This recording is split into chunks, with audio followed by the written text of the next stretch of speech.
Welcome to your deep dive. Today, we're going behind the scenes a little bit with entrepreneur Greg Eisenberg Okay. as he brainstorms dating app ideas with an expert on status symbols. Right. We're diving into a YouTube video where they kind of dissect the success of the League Yeah. and explore some truly wild ideas for the future of dating apps, including AI girlfriends and social skills report cards. It's fascinating. Buckle up because this is going to be a fascinating ride. What's really interesting about this conversation is how they use the League as a case study. It was all about exclusivity, attracting those ambitious high achievers. Yeah. It wasn't just about finding a date. Right. It was about finding a date who fit a certain mold. Exact. They even tested memberships that cost $2,499 a month. I know. Crazy. Talk about a high-stakes dating pool. Exactly. That bold move got them noticed, ultimately leading to their acquisition by Match Group, the online dating giant. Oh, wow. But what really set the League apart was its use of LinkedIn for user verification. It added a layer of exclusivity that other apps didn't have. It's like having a velvet rope for the digital dating world. Right. You had to prove your worth to even get in the door. Yeah. But now they're talking about League 2.0. Yeah. For 2024. For 2024 and beyond. Beyond. That begs the question, what even are the new status symbols that would make this app work? Yeah, that's where things get really interesting. Yeah. Eisenberg believes that identifying niche groups with high social currency is key. Okay. He brings up being a Y Combinator founder as a prime example. Interesting. Imagine an app where you have to prove you've been through that program just to create a profile. It makes sense, though, right? Right? In the tech world, that's like holding a golden ticket. Yeah, exactly. But they go beyond just organizations. Oh, yeah. They even talk about how your social media following can become a status symbol in itself. Absolutely. Having a huge following on Instagram, TikTok, or YouTube definitely carries weight. Sure. It implies influence, popularity, and potentially even income. Yep. They even discuss how being followed by influential figures like Elon Musk can elevate your own perceived status. Oh, wow. It's like the digital version of you are who you hang out with. It's like the digital version of you are who you hang out with. Your clout is amplified by those who follow you. Your clout is amplified by those who follow you. Precisely. And instead of starting from scratch, Yeah. Eisenberg suggests leveraging existing niche apps that already have a dedicated user base. So he's thinking about premium exclusive versions of the apps that Match Group already has. Yes. Think of it as a targeted approach. Okay. Take existing apps focused on Jewish people, vegetarians, or baby boomers, for example. Got it. These demographics have specific dating needs and could be more inclined to pay a premium for a curated experience. It's combining proven demand within a niche with the allure of exclusivity and those high-priced memberships that worked so well for the League. Right, but hold on, because this is where Eisenberg throws a curveball. Okay. He suggests developing AI companions tailored to specific niches. Wait, are we talking AI girlfriends and boyfriends? Yes. That sounds like something straight out of a sci-fi movie. It might seem far-fetched, but Eisenberg argues there's a real demand for this kind of digitally curated companionship. Really? He even points to Google Trends data showing searches for AI boyfriend and AI girlfriend spiking recently. So maybe people are looking for a different kind of connection in the digital age. It's possible. But then they bring up this concept called Rizmaxing. Now, this is where it gets really fascinating. Okay. They propose an app that analyzes your conversations to rate your social skills, things like charisma and awkwardness. Oh, wow. Imagine getting feedback on how you come across to others, all based on your digital interactions. So it's like a report card for your social life. Exactly. Sounds a little scary. I know, right? But I have to admit, I'm kind of intrigued. It taps into a very human desire, self-improvement. Yeah. We're used to report card systems in so many aspects of life, from credit scores to school grades to work performance reviews. This would just bring that same feedback loop to our social interactions. It's definitely a bit unsettling to think about an app judging your charisma, but I can see how it could be valuable. Yeah. It feels like we're just scratching the surface of Eisenberg's ideas here. Yeah, just the tip of the iceberg. But one thing's for sure, he's not afraid to think outside the box. And you're right, he doesn't stop there. Where does he go from here? He challenges another fundamental part of the digital world, Okay. the subscription model itself. Really? His reasoning might surprise you. Okay, let's hear it. You've probably noticed how many subscriptions you're juggling these days. Like, Oh, yeah. it seems like everything is moving to that monthly payment model. Oh, tell me about it. My credit card statement is starting to look like a digital graveyard of forgotten subscriptions. Right. Yeah. That's precisely what Eisenberg calls subscription fatigue, Oh, and he's betting against it. interesting. Instead of those recurring monthly payments, Yeah. he favors one-time purchases, lifetime subscriptions, or maybe an annual fee. Huh. He believes it's a better user experience and gives businesses a strategic edge. So instead of constantly trying to keep people hooked with monthly payments, Right. you're focusing on delivering so much value up front that they're happy to pay once and be done with it. Yes. Is that what he's getting at? Exactly. He uses the example of Ben Posselt, who found success with a one-time payment model for his AI learning course. Oh, wow. People are willing to invest if they believe in the value they're getting. It's a fascinating shift in thinking. It is. Maybe the key is to create products and services that are so good, people don't mind paying a premium price up front rather than feeling like they're being nickel and dimed every month. Right. But it's not just about payment models, right? No. He also talks about experimenting with different content formats. That's another area where Eisenberg encourages creators to break the mold. Okay, how so? He's particularly excited about live and unscripted content, arguing that too much of what we see online feels overly polished and predictable. Yeah, I can see that. He wants to see more raw, authentic energy, the kind that comes from those in-the-moment interactions. He talks about finding the format that aligns with your emotional center, right? Yes, it's about tapping into what genuinely excites you as a creator rather than just chasing what's trending.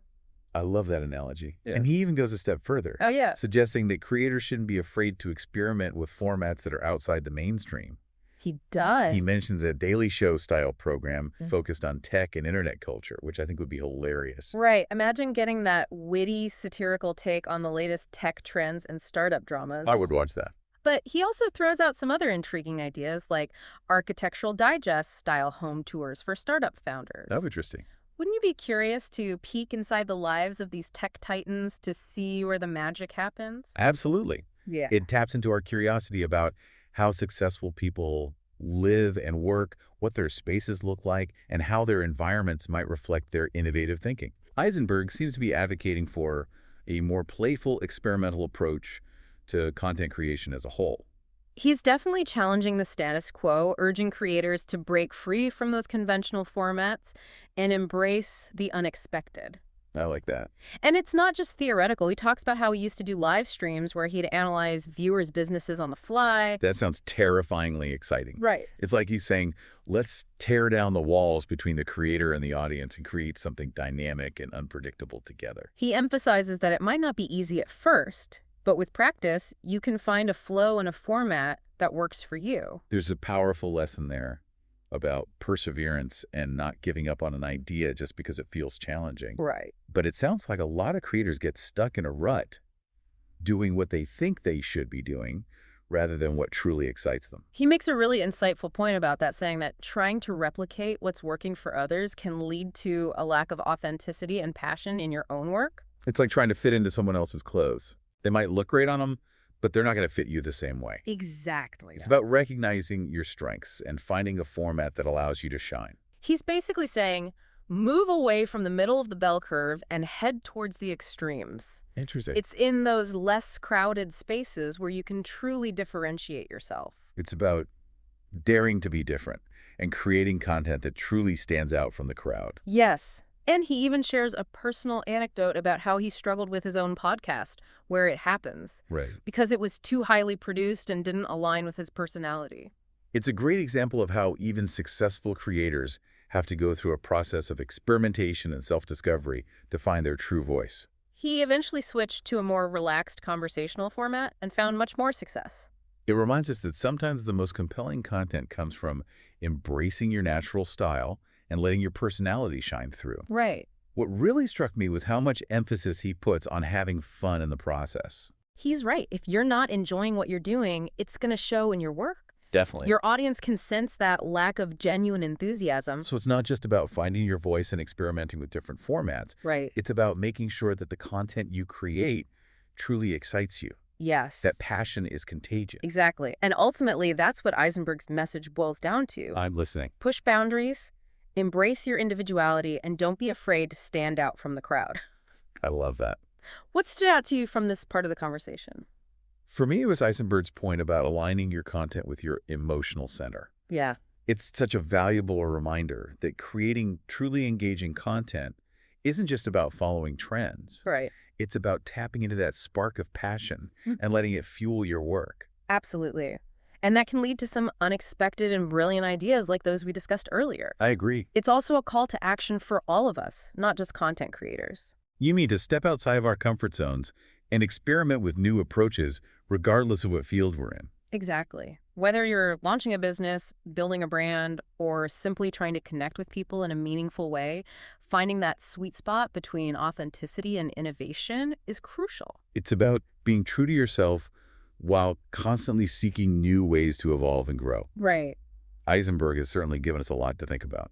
He has. Now let's bring this back to the initial ideas we were discussing. Okay. What do you think about Eisenberg's vision for the League 2.0? Okay.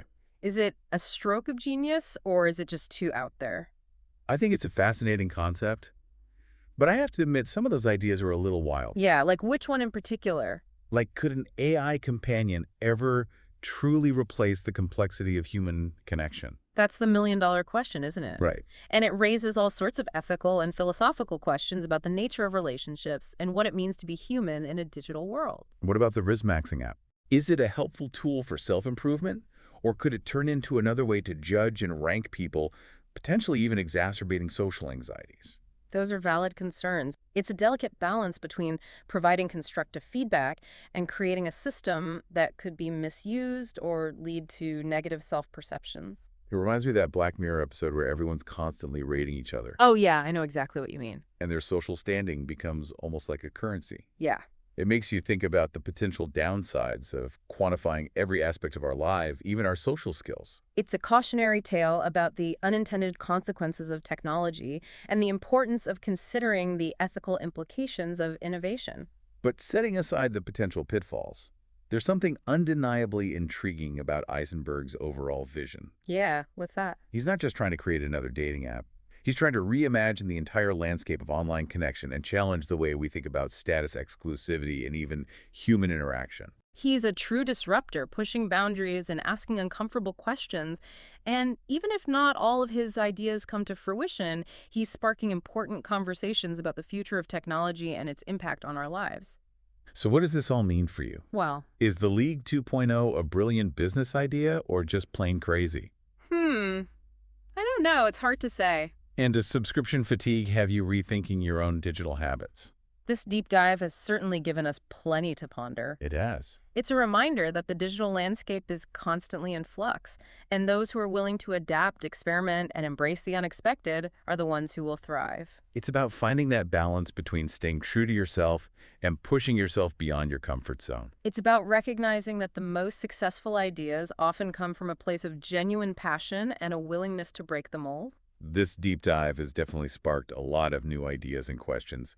For me, what about you? Yeah, What's resonating with you the most? I'm particularly intrigued by the idea of borrowed status in the digital age. It makes you think about how our online connections shape our identities and influence our perceived value. It's a reminder that we're all part of a complex web of relationships and influences, both online and offline. And as we navigate this evolving landscape, it's more important than ever to be mindful of the signals we're sending and the connections we're forging. So as you continue your own deep dive into the world of dating apps, status symbols, and AI, remember to question your assumptions, stay curious, and never be afraid to experiment. Because in a world of infinite possibilities, the most rewarding discoveries often lie just beyond the familiar. Until next time, keep diving.